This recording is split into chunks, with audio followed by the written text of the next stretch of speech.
Chapter 14. The Birth of the Second Resurrection. 2 days after the house of Moab was completed and the members were seated, Jehovah spoke through God. He declared that this marked the beginning of the second resurrection. Just as a mortal puts off the physical body and becomes a spirit in the first resurrection, so too do these newly organized communities, letting go of self to become part of a divine collective. Those in the first resurrection remain close to earth, living on atmosphere and food. But those in Moab had risen above that. They had become organized under Jehovah's order. For this, God announced that Moab would be exalted above Horeb as the lower house of Jehovah's kingdom in heaven. A great light surrounded Moab. The Essenars sang in praise, and God formally announced its founding.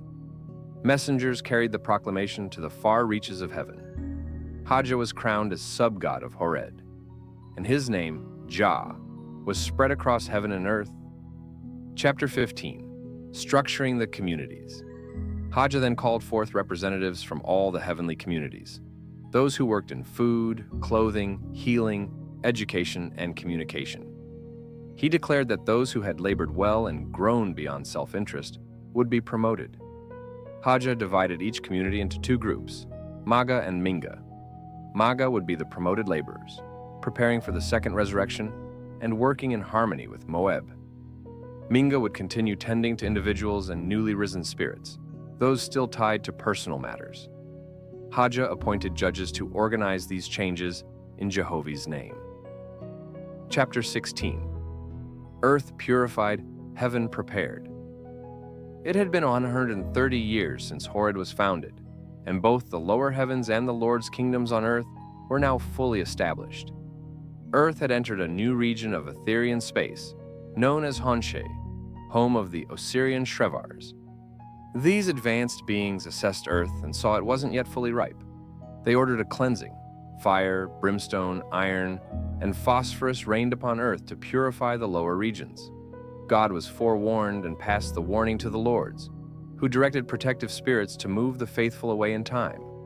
Not a single chosen one perished, though many Aswans were lost. Surgeons and physicians from the heavens rushed down to assist lost or fading spirits, engrafting them onto survivors to preserve their essence. After 200 years, there were 296 million souls in the lower heavens. Over 30 million had been raised up as brides and bridegrooms of Jehovah, the first fruits of Earth's spiritual harvest.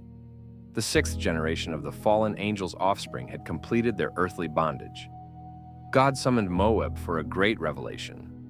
He declared the Dan of Hanshi had arrived, and Ethereal hosts would soon descend to lift the chosen up. Messengers spread the news across heaven and earth. The harvest had come, and any ready to ascend were invited to Moab. On the 3rd day, 90 million angels gathered, and archangels from Oahspe formed a great guard around Horeb and Moab to sanctify the coming ceremony. Chapter 17. The Luas request to tarry.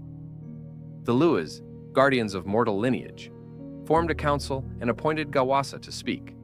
He asked God's permission for the Luas to delay their ascension. They had one final generation left to oversee on earth before completing their work. God offered them the choice to ascend now or remain for another 200 years. Gawasa asked that they be judged.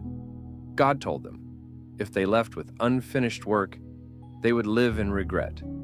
He advised them to remain for a greater reward, and they agreed, passing to the left, in solemn determination to complete their mission. Others came to God for judgment, but those with incomplete work were also advised to remain.